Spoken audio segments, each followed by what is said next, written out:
მოგესალმებით ქალბატონებო და ბატონებო. 7 მომკვდრებელი წოდის დღეები გრძელდება და დღეს მინდა ვისაუბრო სიზარმაცეზე, რომელიც ყველაზე ნაკლებად განიხილება კათოლიკურ ეკლესიაში სიზარმაცით, მაგრამ ჩვენ მართლმადიდებლურ ეკლესიაში ცოცხლანაირად არის. ჩვენ ფილოკალიას ვეძახით და არა სიზარმაცეს რა. სიზარმაცის მაგალითად ფილოკალიას ვიყენებთ, რაც dejection როგორ არის ქართულად, აი dejections ნიშნავს რა. ქართულად არ მაქვს სიტყვის ზუსტი მნიშვნელობა.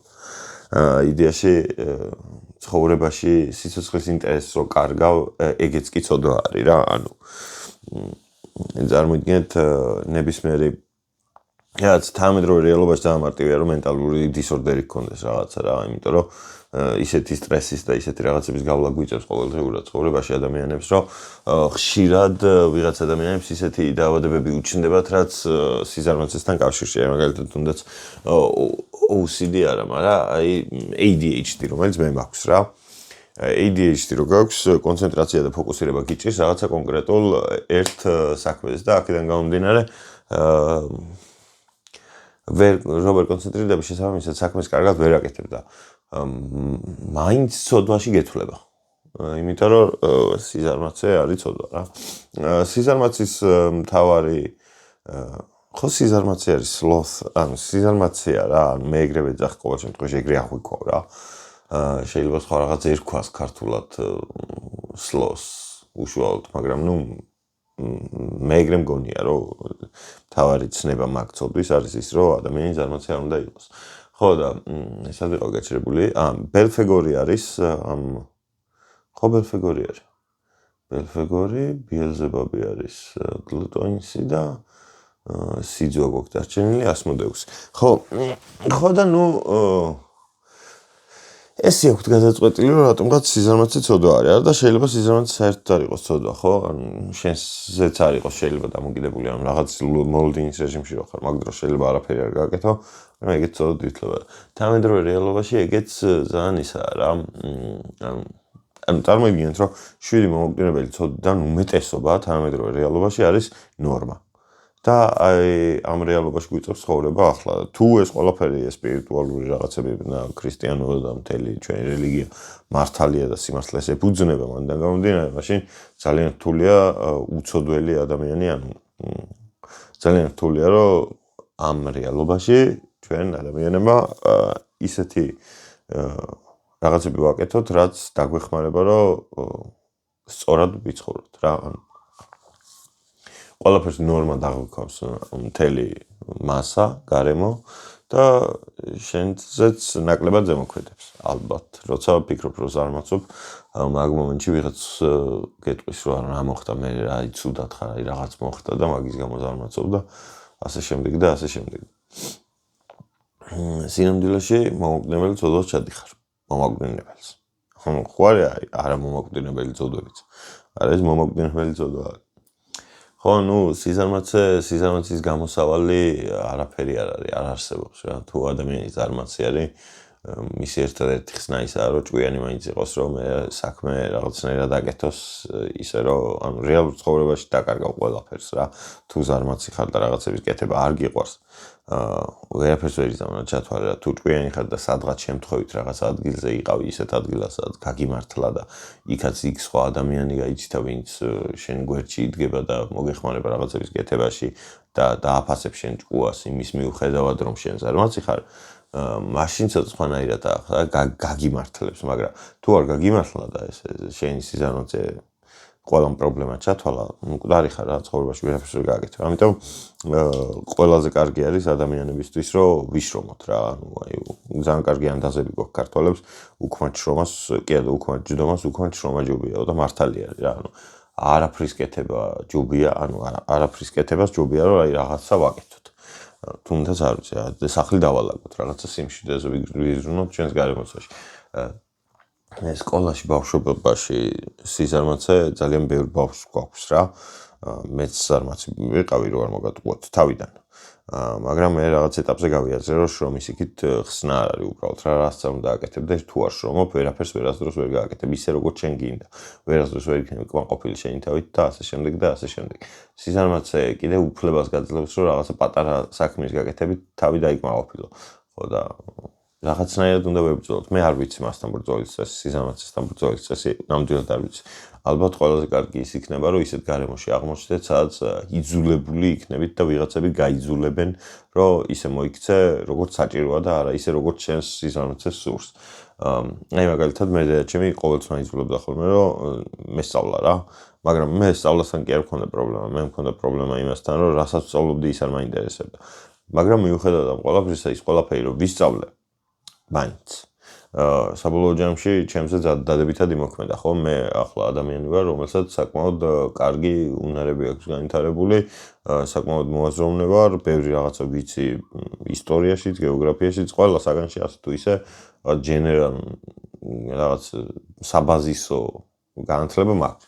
და ეს საბაზისო განათლება ძალიან კარგი არის რა, ყოველთვის მაგას ვიძახი. ბავშვები თუ მიყურებთ, ყოველთვის გაითვალისწინეთ, რომ სკოლაში რასაც ისწავლობთ, შეიძლება საერთოდ არ გაინტერესებდეთ, მაგრამ დამიჯერეთ, რომ აუცილებელია.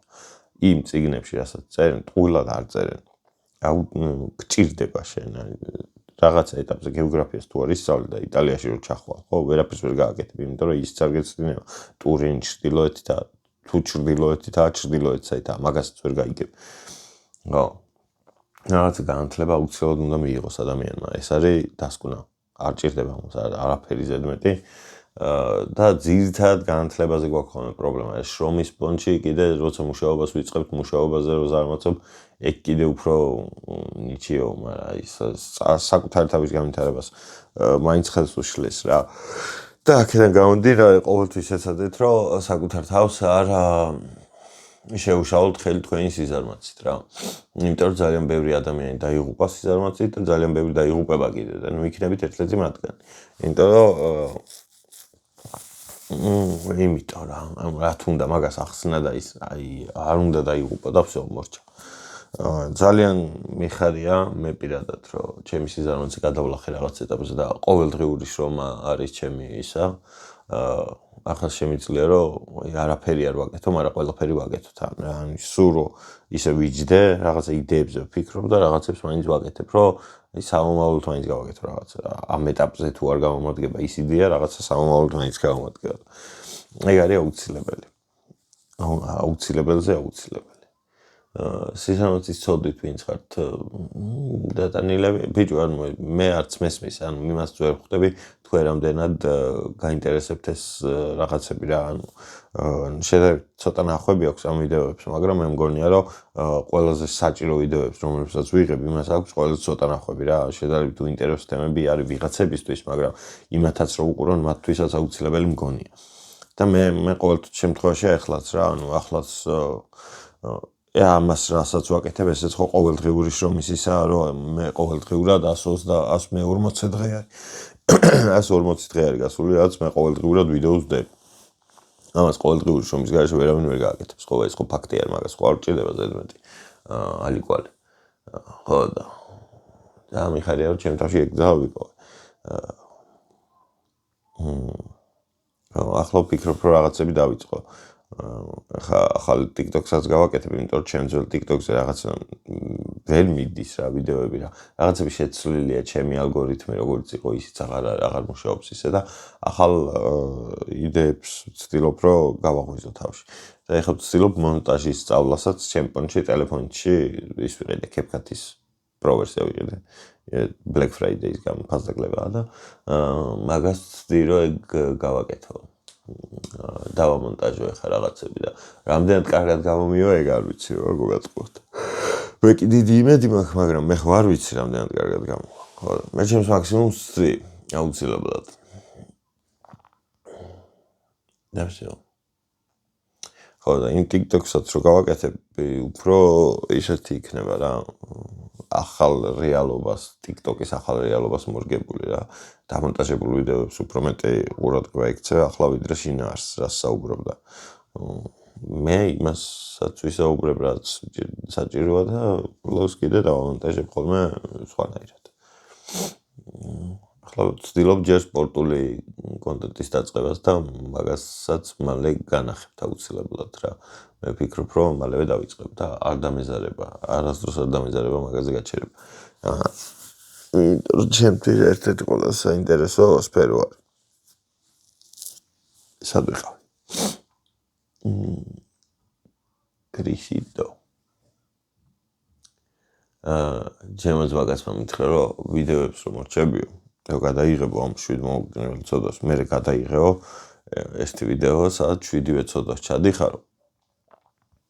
და რამდენად მოქმედებს ეს ცოდვებიო შენზეო რა, რამდენად იმოქმედებს. და მე მომწერა, რომ რუშობაზე რომ მიხვალო, მე მომწერა. გიცეთ რომ ეგეთი ძმაკაცები ყავდეთ, როგორც მე მყავს ზოგი. ზოგი კი არა და როგორების მე მყავს, ეგეთები ყავდეთ, короче, გაგისწორდა. იცხოვრებთ, იბედნიერებთ. მადლობა დიდი. ხვალ შევხვდებით, ხვალ დაგვრჩა, მხოლოდ 2 სოდვაა დარჩენილი. ნაყროვანება, რაც იმას ნიშნავს, რომ ბევრი საკვების მიღება გებასება და სიძვა, მრუშობა რა. კარგად ბრძანდებოდეთ, არხი გამოიწერეთ, გთხოვთ. მრავალს დაესწრეთ, იმიტომ რომ დღეს 14 ნოემბერი.